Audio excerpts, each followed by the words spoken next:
בנץ לנטע, בבקשה. יש לך ניחוש באיזה מילה השיר יתחיל? רק באולפן שלי נטע? נטע. השארתי את ים על איזה משהו חם, וכתבתי לך כאן קטע.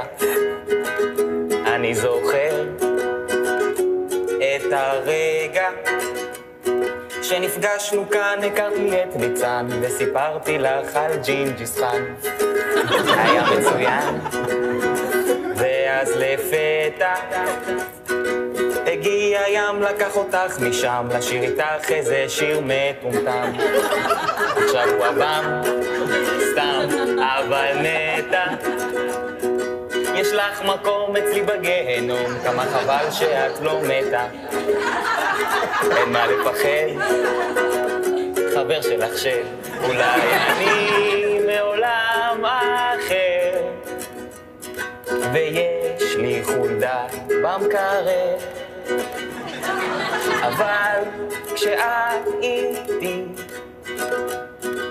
אני מרגיש פתאום כמו איש אמיתי.